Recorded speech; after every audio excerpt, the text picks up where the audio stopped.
Iyon guys, good morning sa inyo lahat. Eto, magluluto na naman tayo guys ng ulam. Usually ito naman yung mga sangkap lagi. Bawang sibuyas, luya. Siyempre kamatis, hindi nawawala yan kasi masarap. Yan nagpapalasa. Sitaw, kalabasa. Guys, ang ganda ng kalabasa nila. Siyempre hindi mawala gata. Mamaya papakita ko sa inyo kung ano yung lulutuin natin guys. Ayan, ito na alam nyo na siguro. No? Siyempre pag nagluluto ako, ni-steam ko muna guys yung crab. Alimasag. Napaka-fresh na alimasag dito guys. Siyempre unahin natin pag nagkaluluto talaga ako usually yung una ko guys yung luya, yung papabango ng aroma. Eto guys, nilagay ko na lahat sabay-sabay guys kasi alam niyo naman ako lang nagbibigyan ng isa. Bawang sibuyas, sinama ko na siyempre yung sili yung nagpapakagat, nagpapaninamnan sa pagkain, kailangan natin talaga yan.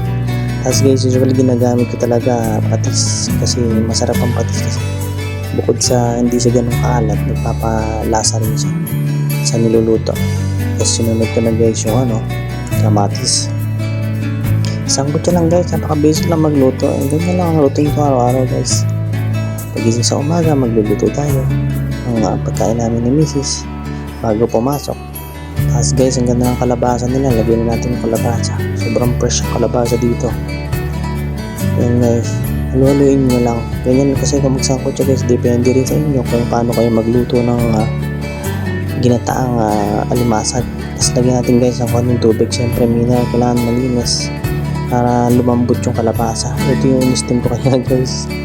Ayan, pinalim ko na yung alimasag. Isa lang kasi yung hawak kong kamay. Nalaglag pa isa. Malinis naman yan guys. Kinuha ko ulit tapos nilagay ko.